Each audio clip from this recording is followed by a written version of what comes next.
मुबारक हो, बेटी हुई है। अच्छा चलो, अल्लाह नसीब अच्छे करे। और यहाँ पर नसीब अच्छे करने से मुराद है कि उसको अच्छा रिश्ता मिल जाए, उसकी अच्छी जगह पर शादी हो जाए। और इस तरह से एक लड़की की ज़िंदगी की कहानी शुरू होती है।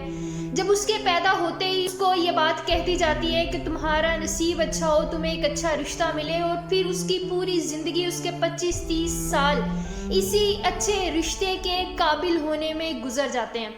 और जब वो इस काबिल हो जाती है, जब वो इतनी बड़ी हो जाती है कि अब उसका वो रिश्ता जो कि पहली दफ़ा उसने जो आवाज़ सुनी थी, जो लफ्ज़ सुना था, वो पूरा होना शुरू हो जाए, उसका अच्छा नसीब बनना शुरू हो जाए, उसको एक अच्छा रिश्ता मिलना शुरू हो जाए, तो फिर उसको क्या सुनने को मिलता है?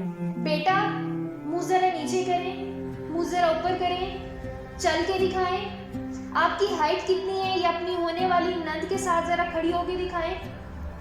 आपको किचन का काम करना आता है? कौन कौन सी चीज़ें पकानी आती हैं? आपकी एजुकेशन क्या है?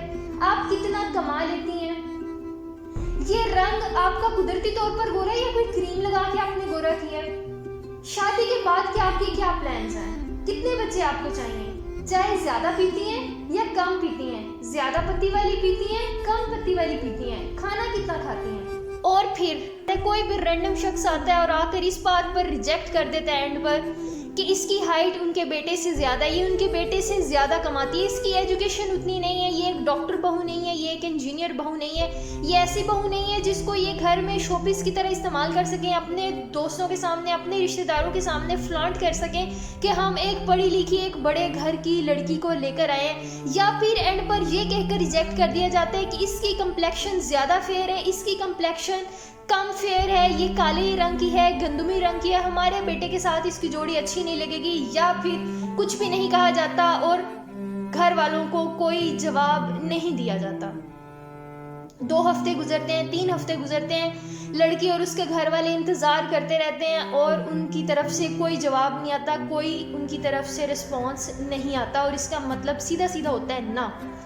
लेकिन फिर इस तरह के बहुत ज़्यादा ट्रायल्स के बाद, बीसियों सैकड़ों ट्रॉलियाँ ट्रेज लोगों के सामने सजाने के बाद, रिश्ते वाली आंटी से बातें सुनने के बाद बिलाखिर उसका रिश्ता जी तय हो जाता है। उसका रिश्ता होता है और उस रिश्ते में उसकी सास आके उसको कहती है एक दिन कि हमें जहेज़ में कुछ नहीं चाहिए, हमें सिर्फ बेटी चाहिए, जो आप देंगे वो आपकी बेटी का ही होगा, हमें जहेज़ के नाम पर कुछ नहीं चाहिए। और ये जहेज़ डायरेक्टली मांगने से सबसे बड़ी बात होती है।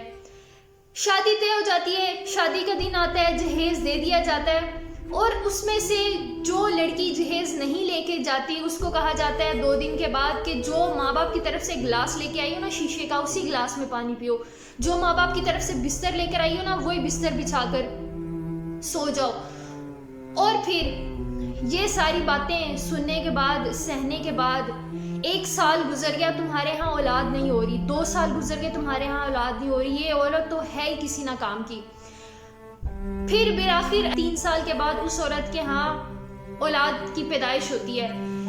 फिर सबसे बड़ी आजमाइश आती है कि लड़का होगा या लड़की होगी। बातों बातों में उसे ताने दिए जाते हैं कि बेटा हमें तो पहला बेटा ही चाहिए, ये जो रिजवान है ना ये भी हमारे यहाँ पहला बेटा था, हमें भी इसकी औलाद पहला बेटा ही चाहिए, हमने नस्ल आगे बढ़ानी है।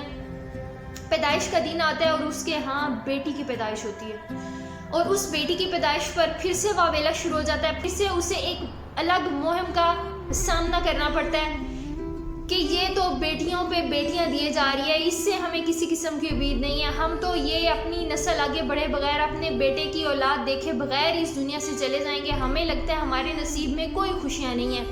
हाँ है, तुम्हारे यहाँ 3 बेटियाँ हो गई हैं, चलो अल्लाह करे तुम्हारी अगली औलाद बेटा हो।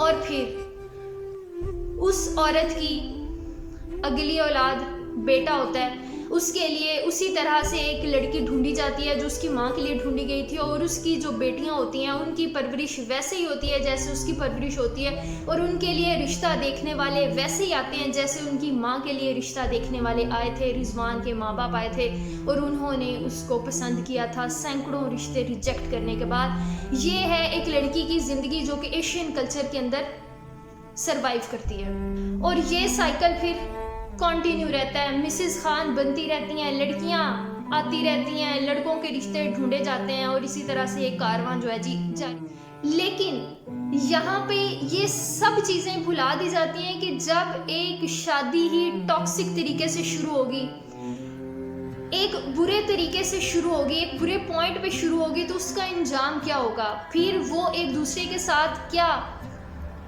एक दूसरे का साथी बनकर, एक गाड़ी के दो पहिए बनकर, व्हील बनकर अपनी ज़िंदगी को चला सकेंगे, या उनकी शादी भी, उनकी अगली ज़िंदगी भी और उनके आने वाले बच्चों के लिए भी उनकी ज़िंदगी टॉक्सिक बन जाएगी। इसके बारे में कोई नहीं सोचता।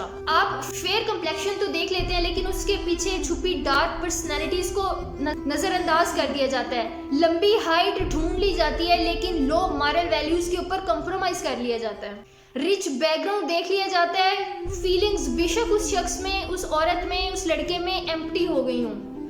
प्रोफेशनल डिग्री देख ली जाती है, लेकिन उससे फ़ायदा नहीं उठाया जाता, उसको काम नहीं करने दिया जाता। वो सिर्फ इसलिए कि शोपीस बनाया जाए और लोगों के सामने ब्रैग किया जाए, रिश्तेदारों के आगे शोखियाँ मारी जाएं कि हम कितने बड़े घर के बच्चों के रिश्ते लेकर आए हैं अपने बच्चों के लिए।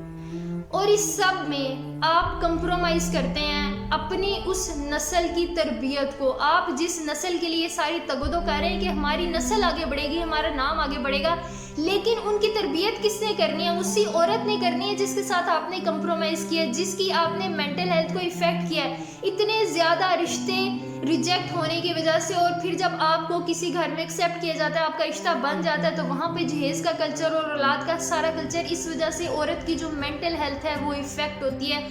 हमारे यहाँ, हमारे कल्चर में औरतों की मेंटल हेल्थ सबसे ज़्यादा इसी कल्चर की वजह से इफ़ेक्ट हो रही है।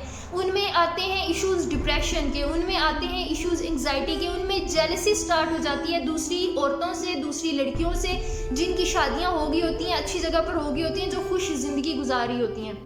और इसमें वो स्टबर्न हो जाती हैं, मनफी सोचें शुरू हो जाती हैं। और जब इस साइकोलॉजिकल हेल्थ के साथ कोई किसी की तरबियत करेगा, परवरिश करेगा, तो वो बच्चे कैसे होंगे ये आप खुद अंदाज़ा लगा सकते हैं। और इस सारे कल्चर में हम लोग ज़्यादातर किसको मोर्दे इल्ज़ाम ठहराते हैं? हमारे यहाँ पैट्रियार्कल सिस्टम को, कि हमारे यहाँ जो पिदरशाही निज़ाम है वो बुरा है। वो अलग बात है, वो अलग डिस्कशन है, लेकिन इस सारे सिस्टम में कौन ज़्यादा कसूरवार है? एक औरत जो आकर रिश्ते देखती है, जो कि अपनी परफेक्ट बहू ढूंढ रही होती है, चांद सी बहू ढूंढ रही होती है, खूबसूरत सी। वो कौन होती है? वो एक औरत होती है, माँ होती है, सास होती है, वो एक नंद होती है जो आके देख रही होती है, जो रिश्ते दिखा रही होती है, जो झूठ बोल के कारोबार कर रही होती है, तिजारत कर रही होती है, एक जगह से दूसरी जगह क्वालिटीज़ का बाटर सिस्टम कर रही होती है, वो भी एक मिसेस खान होती है, वो एक औरत होती है।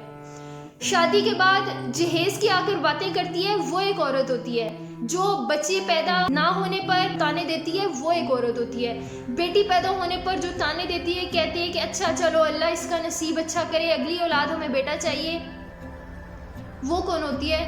वो भी एक औरत होती है। तो ये जो सारा सिस्टम कर रही है ना, ये औरतें कर रही हैं। कोशिश करें कि इस सिस्टम से बाहर निकलें। हमें एक हेल्दी नेशन, हेल्दी सोसाइटी की ज़रूरत है, और उसके लिए हमें अपने बच्चों को, अपनी बेटियों को, अपने बेटों को स्ट्रेंथन करने की ज़रूरत है, उनको मजबूत बनाने की ज़रूरत है, इमोशनली भी, फिज़िकली भी, रिलेशनशिप्स में भी, एजुकेशन में भी, हर फोरम पर हमें उन्हें मजबूत बनाने की ज़रूरत है।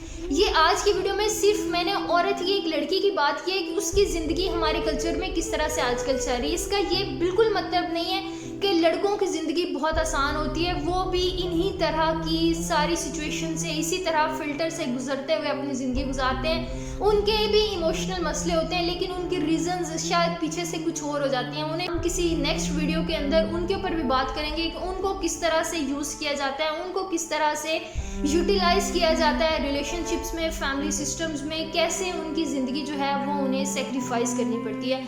आई होप आज की वीडियो कुछ फ़ायदेमंद रही होगी, कुछ सीखने को मिला होगा। काइंडली अगर कोई बात अच्छी लगी है, वीडियो समझ आई है, तो इसको लाइक करें, शेयर करें, चैनल को सब्सक्राइब करें, ताकि ज़्यादा से ज़्यादा लोगों तक पहुंच सके और हम एक हेल्दी सोसाइटी डेवलप करने में अपना रोल प्ले कर सकें। Thank you so much, take care, अल्लाह हाफिज़।